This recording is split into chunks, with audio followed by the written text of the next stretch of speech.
Tu as l'impression que l'algorithme Insta est hyper compliqué, donc tu changes sans cesse de stratégie en pensant t'adapter au changement de l'algorithme, mais en fait, tu perds ton temps. Je m'explique. En fait, tu concentres tous tes efforts sur des petits détails qui n'en valent pas la peine. Ici, notre objectif, ça va donc être d'utiliser la loi de Pareto 80-20 pour mettre en place le 20% d'action qui te rapportera les 80% de résultats. Je vais donc t'expliquer tous les points essentiels que tu dois comprendre au niveau de l'algorithme Instagram qui te permettra de réussir sur Instagram en 2024. Si tu me connais pas encore, je suis Lucas d'HL Creators et nos objectifs via nos contenus et nos produits digitaux, c'est de vous permettre de faire x10 sur votre visibilité sur les réseaux sociaux afin de développer votre business. Je me suis noté 5 points essentiels. On commence tout de suite. La première étape pour savoir utiliser l'algorithme d'Instagram, ça va être donc de faire comprendre à Instagram ton domaine d'activité ou ta niche si tu préfères. Donc pour faire comprendre à Instagram ton domaine d'activité ou ta niche, le premier point, ça sera de mettre à jour ta biographie. Tu devras mettre dans ton nom, ton nom et prénom si tu es tout seul dans ton personal branding,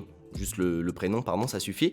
Et après, à côté, tu vas mettre un petit tiret, puis ton domaine d'activité. Par exemple, nous, on a mis Coach Insta. Le deuxième point qui te permettra de faire comprendre à Instagram ton domaine d'activité, ça va être l'utilisation des bons hashtags. Et oui, ça peut paraître insignifiant, mais c'est un outil qui permet à Instagram de déterminer la nature de ton contenu et donc ton domaine d'activité. Tu peux donc aller espionner les concurrents de ta niche, voir un petit peu les hashtags qu'ils utilisent et tu peux t'en inspirer pour les mettre sur tes propres contenus. Et si sur chaque contenu, tu utilises les bons hashtags qui seront pertinents et en lien avec ton domaine d'activité, au bout d'un moment, Instagram comprendra ta niche. Et le dernier point qui te permettra de faire comprendre à Instagram ton domaine d'activité, ça va être de suivre et d'interagir avec des concurrents de ta niche. Et oui, il faut que ton fil d'actualité soit à l'image de ton domaine. Donc va directement chercher des concurrents de ta niche, abonne-toi à leur compte, commente leurs publications, like leurs publications, enregistre-les, interagis avec eux et ça fera comprendre à Instagram quel domaine t'intéresse et donc quelle est ta niche. Le deuxième point hyper important, ça va être de connaître ta cible sur le bout des doigts. En fait, tu dois connaître ta cible mieux qu'elle se connaît elle-même. Tu dois connaître ses peurs, ses motivations, ses objectifs, ses centres d'intérêt, ses problématiques.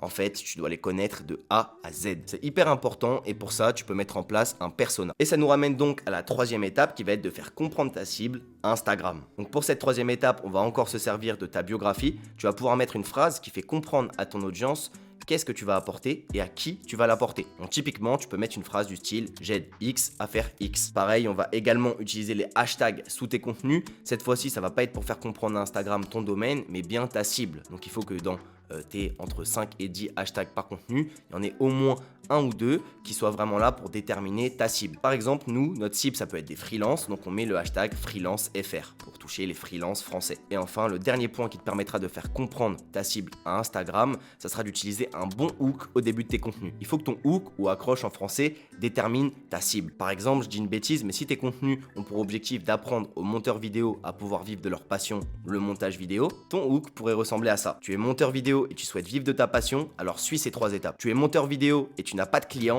suis ces 3 étapes pour trouver ton premier client. Pour le quatrième point, je vais essayer de te faire comprendre pourquoi un contenu peut devenir viral ou à l'inverse ne peut pas devenir viral. Alors bien sûr, tu ne peux pas contrôler à 100% la viralité d'un contenu. Ta recette et ton processus de création auront être parfaits, tu ne peux pas être sûr à 100% que ton contenu va être viral. Par contre, tu peux essayer de mettre toutes les chances de ton côté pour qu'il le devienne. En fait, avant qu'un contenu devienne viral, Instagram va montrer ton contenu à une petite partie de ton audience, il va analyser le taux d'interaction avec cette petite partie d'audience, donc typiquement le nombre d'enregistrements, le nombre de likes, le nombre de commentaires.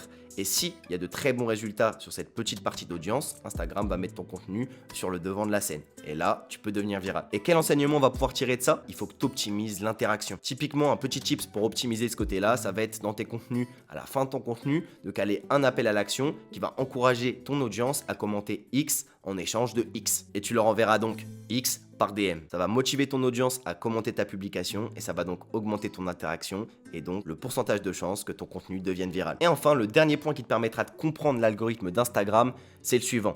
Instagram, aujourd'hui, c'est un réseau social. Et le mot social dans réseau social, il est pas là par hasard, les gars. Il faut que tu comprennes ça et que tu deviennes vraiment sociable avec ton audience. Et ça va passer par des petites actions simples, comme le fait de répondre à tous tes commentaires et à tous tes DM, mais aussi en interagissant directement avec ton audience via par exemple les stories ou via l'envoi de DM. Typiquement, dans ta story, tu peux partager ton quotidien afin de nouer une réelle relation avec ton audience. Tu peux aussi mettre des sondages dans ta story et ça permettra à ton audience de se sentir impliqué dans la vie de ton compte Instagram. Et oui, il y a beaucoup de gens aujourd'hui aujourd'hui qui négligent l'importance d'être sociable sur les réseaux sociaux. Et moi, je pense que c'est un point primordial, comme tous ceux d'ailleurs que je vous ai cités auparavant dans la vidéo. Donc je te conseille de mettre tout ça en place sur ton compte Instagram. Et d'ailleurs, si tu veux plus de conseils ou de contenu exclusif, tu as juste à rejoindre notre canal Telegram, le lien sera en description. Et tu peux également aller visionner notre formation gratuite qui sera aussi en description et qui te donnera toutes les clés pour réussir sur Instagram en 2024. Les gars, on se retrouve sur le canal Telegram et sur la formation. C'était Lucas d'HL Creators.